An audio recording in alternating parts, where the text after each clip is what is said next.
Breaking news, panalo si Keyshawn Davis via knockout sa round 4. Bumagsak si Denis Berinchik sa round 3 dahil sa isang body shot. Pagdating ng round 4, awkward ang tirada ni Denis Berinchik. Hindi malaman kung saan pupunta ang suntok ni Berinchik. Kaya nasingitan ito ng solid ulit sa body shot. Tumiklop ulit si Denis Berinchik at hindi na ito nakarecover. Kaya naagaw na po ni Keyshawn Davis ang WBO lightweight belt. Si Keyshawn Davis na ngayon ang bagong WBO lightweight champion. Ito ang unang laban ni Keyshawn Davis sa titulo at nakuha ang panalo. May bagong kartada na 13 wins, 9 KOs, wala pang talo. Edad 25 pa lang ito mga tol at ngayon world champion na. Tinatarget ngayon ni Keyshawn Davis itong si Tank Davis, unification sa WBA. Magandang laban ito mga tol kung magtapat itong dalawang Davis. Ang problema kasi kay Denis Berinchik mga tol, hindi ganun kasolid ang suntok. Awkward din ang tirada ni Denis Berinchik. Suntok sa bayakap kasi ang ginagawa ni Denis Berinchik. Mahaba itong si Keyshawn Davis mga tol at may lakas ang kamao. Kaya hindi talaga umobra ang champion. Kaya ganun po kalaki ang odds kay Denis Berinchik dahil sobrang dehado po siya pagdating sa skill. Nagbabase kasi ang odds mga tol base sa performance mo sa huling laban. Pagdating sa skill at lakas, lamang talaga itong si Keyshawn Davis. Kahit isang Ukrainian boxer si Denis Berinchik at silver medalist sa Olympic, hindi pa rin siya umubra kay Keyshawn Davis. Sa ngayon, ito na po ang 4 na champion sa lightweight na pwede mag-unification. Shakur Stevenson, WBC, Keyshawn Davis, WBO, Lomachenko, IBF, and WBA Tank Davis. Napakagandang bakbakan po yan kung magtapat yung 4 na yan. Sa iba pang balita, panalo din kanina si Xander Zayas na may kartadang 21 wins, 13 KOs, wala pang talo. Isang Puerto Rican boxer na may edad na 22. Panalo via knockout sa round 9 kanina kontra Islawa Palmer. May isang talo na ngayon si Palmer na 20 wins, 11 KOs, may isang talo. Isang German yan itong mga tol at may edad na 32.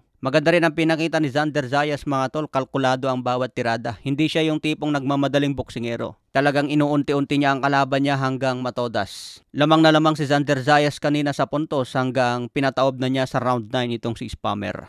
Lumalaban si Xander Zayas ngayon sa junior middleweight division kung saan lumalaban si Beryl Ortiz. Kaya hinahamon ngayon ni Xander Zayas si Beryl Ortiz. Sana pagbigyan daw niya ito ng isang laban. Pero may paparting na laban pa si Beryl Ortiz kontra Israel Madrimov. Undercard ni Beterbiev versus Dimitri Bivol ngayong February 22.